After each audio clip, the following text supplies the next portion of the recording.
I believe that this season is going to be very entertaining. Jill is one of my favorites going in. As a doctor, she's really observant, and she just has a sense about her that I'll figure it out. Judd is a favorite for me. He cracks me up. You'll ask Judd, hey, so tell me about your upbringing, and he'll say, well, when I was little, I was just thinking about how much I like apples. Judd reminds me of Jeff Spicoli from Fast Times at Ridgemont High. Hey guys, have you seen any waves? Judd could dude his way all the way to the end. I think when people see that Kelly has an artificial limb, it will confuse a lot of people emotionally. There's going to be an instant sympathetic, oh my, gee, what happened? Poor you. Then there's also the, wow, look how well she runs. Then there's, oh my God, she could win. Tyrone is a guy that if looks could kill, I'd be dead. But then he opens his mouth and you realize he's a really gentle guy. Captain in the fire department, teaches spinning class, and he works with kids. So he's got to have a lot of patience. That's a guy that might surprise folks. Wendy's definitely an oddball, but Wendy will tell you she's an oddball. She's going to have to overcome an early, slightly annoying factor. They might find me annoying because I like to talk a lot. But that's just because she's different. Not everybody is slick and got a cool haircut and comes from Los Angeles. And I hope she makes people eat their words. Shannon is the kind of guy I love to see on the show because he has all the physical attributes. He's a big guy and he's muscular, but I don't know if he's paying enough attention to what's going on between the ears. I'm not saying he's not up for it. I just think he might put too much importance on, I'll do really well in the challenges. Fine, you'll be gone at the merge. Benry, he's a dark horse. That kid could slither his way to the end. If people figure out he's a snake, he could be gone early, but he's very charming, and he's not easily charmed. He doesn't care if you're hot and you like him and you're female. He's seen it. All I care about is getting to the end, and I'll cut your throat just like I will anybody else. Holly is an interesting one for me. I think she's going to be on the bubble early, and I think she's going to have to get in with somebody quickly, and it's going to have to be the right people. Well, first of all, I'm just excited to see Jimmy Johnson because I'm a Jimmy Johnson fan. So I have to contain my own excitement at seeing him over there. How about that Jimmy Johnson? But the great thing about Jimmy Johnson is how much he wants to be on Survivor. He doesn't need it for all the reasons most other people do. That's going to be his strategy. He's going to tell you, here's the truth. I'm here for the adventure. So take me to the end because I can't win. And I think he's right. I don't think he can.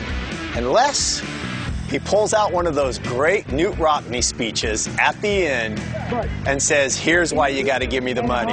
And that's what the young people might not see coming. Jimmy Johnson is a great persuader. Daniel, I think, is going to have one of the biggest struggles, and it's based simply on perception.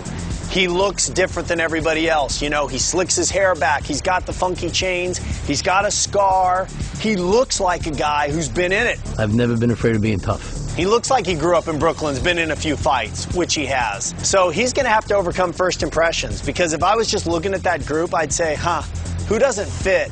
Sorry, Daniel. You seem like a nice guy, and I'm probably going to regret this when you show up at my house later, but you're gone.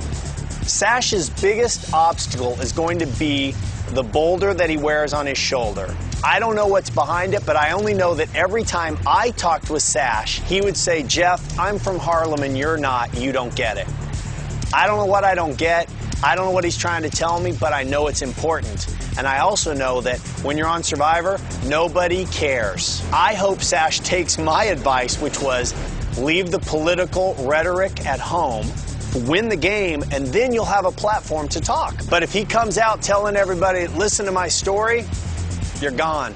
At first glance, I like Brenda. She seems very likable, definitely athletic, owns her own company, is out on the water a lot. There's a lot of attributes for a young person that she has that are hard to find. And that's somebody that if I was on the young tribe, I would definitely keep around. Nyanka, bright personality, big smile, and an instant target. Or I could just be a beast. I just don't know how she's going to fit in. That Nyanka's best strategy is going to be to get in with an alliance and shut up. That is a great strategy.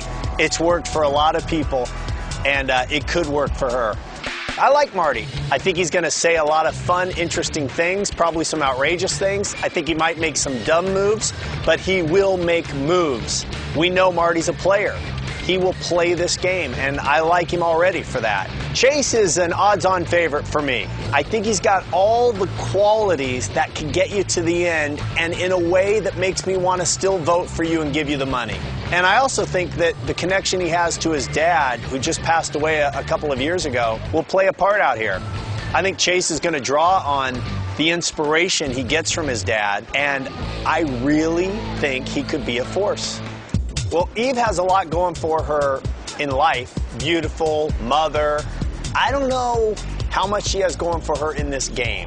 I think we're going to know Eve's fate within the first episode, because if she isn't busting it on both sides, she's going to be an early target. Kelly S., great spark, fun personality. The only thing working against Kelly is her age. If they view me as a Barbie-type girl, that's fine, let them. She is very observant for someone her age. Is she observant enough to get deep in the game? I don't think so. Alina reminds me of Amber in Survivor Australia. A little more naive than she realizes, and a little more charming than she probably knows, and she already thinks she's charming. And the thing working against her is going to be believing people she shouldn't believe. Jimmy T won a contest that we did online in which we agreed to take the most popular video and put that person on the show. Thank God it was Jimmy T, because he's likable, he's charismatic, and he's got his long hair and his big husky build, and he likes to tell you, I'm Jimmy T. I'm known everywhere as Jimmy T. Well, we'll see how Jimmy T does. But I've seen a lot on this show, and one thing I've seen is the older you are, typically the sharper you are. And that's what we're going to see play out this season. The wisdom of the older folks versus the exuberance of the youth.